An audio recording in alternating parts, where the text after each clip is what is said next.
This week on Niner News, we caught up with Voices of Niner Nation. We did a spotlight on the rugby team. We caught up with campus police to talk about active shooting safety.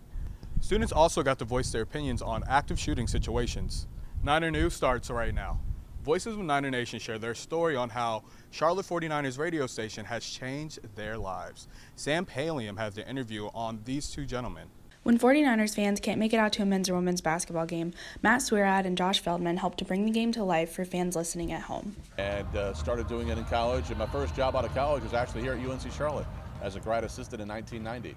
And when I got the Niners job, no one had done their baseball games on the radio, so what I did was I was getting permission from Mark Colon, who was my boss in sports information, and he said, if you can get the games on the radio, then you can do them. So I went out with my own credit card, I bought airtime on 2 radio stations in Charlotte, then I went out and sold the advertising to pay my credit card off. I put 26 games on the radio, and that's how I got started. Broadcasting for Charlotte has been incredible because you can tell that this place is a family. The people that you're working with, the people that you're working for, and the people that you're representing, they care about each other well beyond statistics, well beyond wins and losses, and it is clearly built on relationships that I don't think exist in other places I've broadcast. For Matt and Josh, it's more than work, it's a passion, and their love for sports carries over into their calls. Wow, it's really been a dream come true. You get to do something that's not really a job.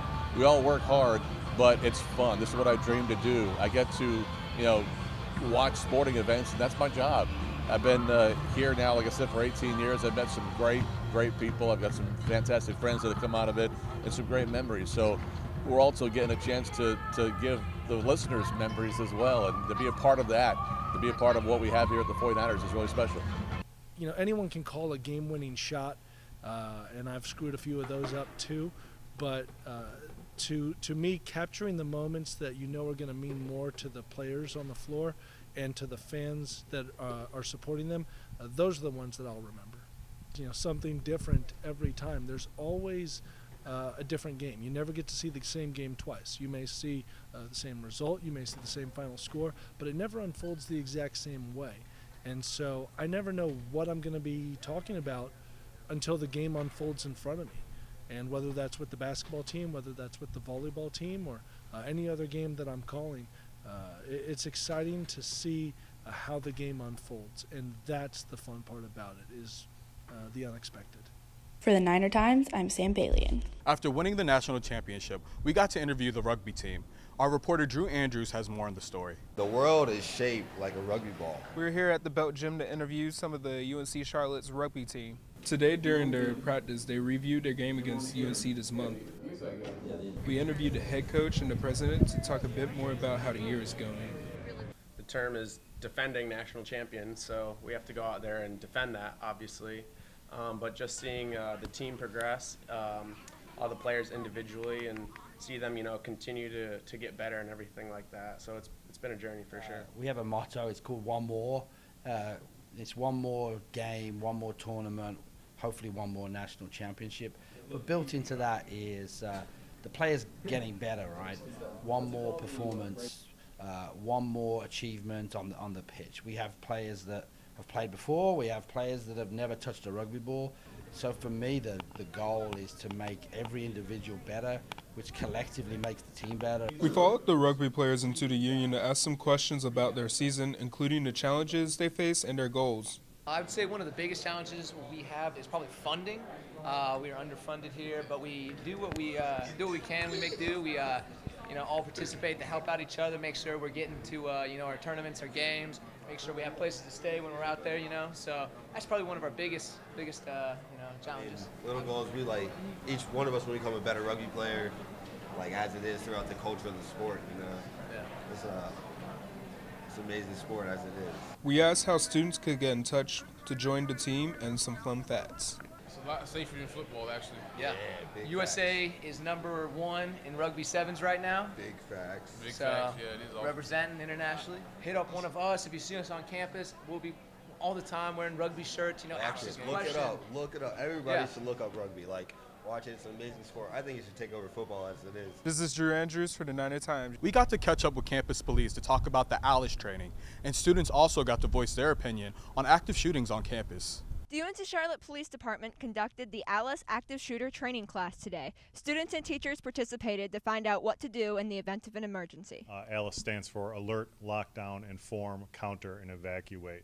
I'm not sure what the precipitous was for this, but this goes all the way back to the Columbine shooting in 1999, where nationwide we've tried to have a more proactive response to active shooter events here in the United States.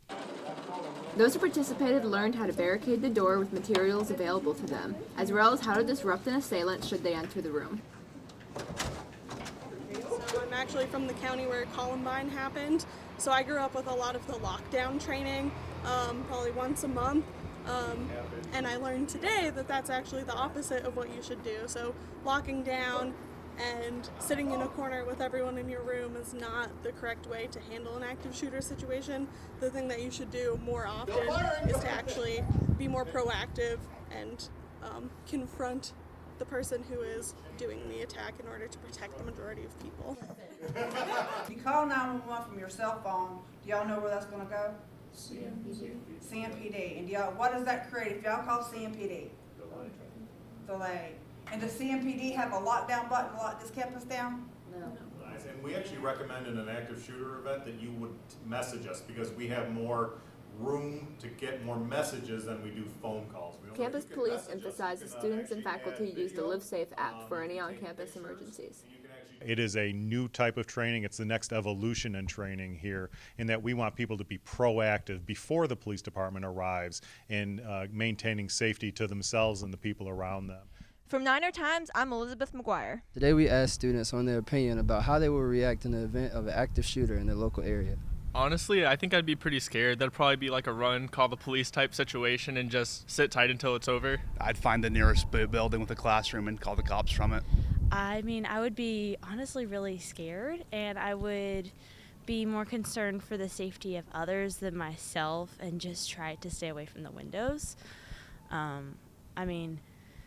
Or just because I know, like, if I was in class, I could probably go into an underground level and maybe hide or something.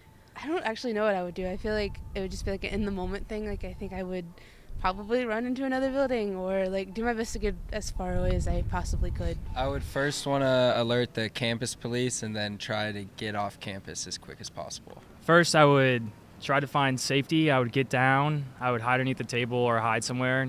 Then once I have safety, I would try to look for the nearest exit and get out of the building. I wouldn't play the hero because the hero probably goes down in the active shooter. So that's my plan. I think I'd try to run into the closest building to me just to get away as far away as possible from an active shooter. I'd probably lock myself in my dorm. Oh, okay. Yeah. I would probably hide myself away somewhere, just make sure I stay in one place and, keep quiet. I'd probably run as far away as possible, but also try and cut through buildings as much as possible to get far away. First, it depends where they were coming in from. If they were coming in from here, I'm not really sure exactly what I'd do, but I'd get underneath a table, try to hide my best. If they came in from up there, I would try to make myself into a secluded room where I could physically make a desk or something and block the door and try to protect myself and others get in there and just do my best to protect myself and others. For the Niner Times, I am Taron, Dozier. I'm meteorologist Danielle Miller, and we are starting our first official full week of spring with a chance for rain. We do have chances for rain the beginning parts of this week, mainly tonight into tomorrow morning before that moves out and the sunshine returns. And then we're around average, starting below average for the beginning of the week and then ending slightly above average as we head towards the end of the week. And we do dry out as we head into the middle and later parts of the week. So let's take a look at that. Overall, we will be slightly cooler than average, only about 40% chance of having below average temperatures. And in terms of the rain, while we do start out wet, it will dry up and we will be drier than average for this time of year. So good news for that, not a terribly bad forecast. Today, 71 degrees. We do have that threat for rain today into tomorrow morning. Tomorrow, 54. So temperatures do drop. They stay below average for the beginning parts of the week. 60 degrees on Wednesday, 66 on Thursday. But then thankfully, we warm up for our weekend. Maybe get another dry weekend in. Friday, 70 degrees, and Saturday, 75 degrees. So well above average. Tuesday, we're 10 degrees below. Saturday, 10 degrees above. So a little bit of a roller coaster ride this week. Definitely stay tuned to UNCC weather for all the latest weather updates. I'm meteorologist Danielle Miller. Have a great week. Well, that's all we have for this week of Niner News. Make sure to check back in with us next week. I'm Darnell Lynch, and thanks for tuning in.